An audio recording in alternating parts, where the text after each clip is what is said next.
What's going on, guys? This is Ben from NolanTCG, and welcome back to episode 2 of the Road to Master Rule 5. So welcome back, everyone. So today we're going to be doing PK Fire, or Burning Abyss.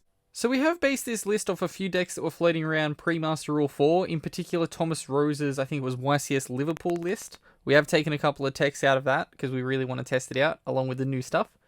But we'll get into a bit of a deck profile. So yeah, if you do have any recommendations or ways that we can fix this deck up and make it a little bit more consistent or a little bit more powerful, comment those down below.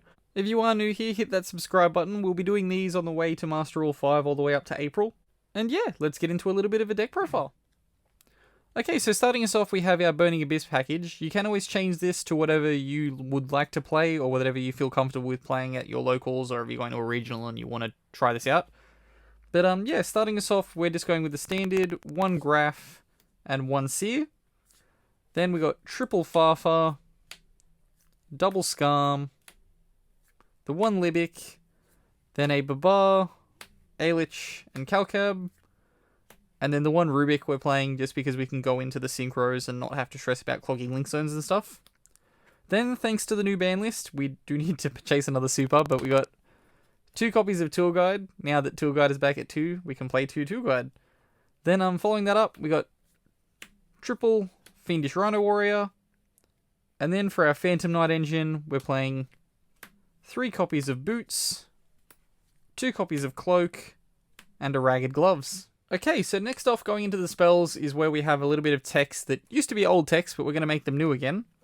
We're going to start off with 3 copies of Allure of Darkness, just because we're playing a lot of Darks. Then we have the tech from pre-Master Rule 4 of 2 copies of Mask Change 2.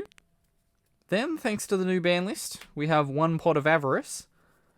And then rounding us off, we have our Power 1-ofs in Rhoda, Foolish, and we are playing an Upstart, just because we only could really figure out the 39 cards, so we just figured Upstart will do. Okay, and rounding us off into our traps, we have the Fire to our PK, in 2 copies of Fire Lake of the Burning Abyss. Then, for our PKs, we're playing triple Fogblade. Then, for the last trap, we're playing 3 copies of Dark Sacrifice. Okay, so getting into the extra deck, we are playing 2 copies of Cherubini. Now, next up, we're playing 1 copy of Underclock. This is probably going to be cut for something else. We just weren't 100% sure on what Link 2 we wanted to be playing. We're playing this just because link zones aren't going to matter and the attack buff could come up. But then after that, we're playing 3 copies of Dante. Then 1 copy of Beatrice. Then for our 3s, we're playing 1 Breaksword, 1 Levier, and then thanks to Bowden and Jesse Cotton, we have an Italian Ulti-Grand Pulse. After that, we're playing the 1 copy of Dark Rebellion, just because of your level up increases, you can make it. Then 1 copy of Future, just because we can make it.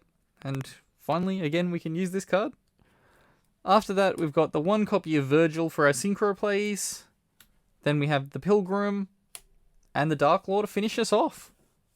And that'll do us for our deck profile for this one. So remember, if you are new here, hit that subscribe button. If you do have any recommendations on ways that we can change this deck, make it better, or play it in a little bit of a different way, make sure to comment those guys down below.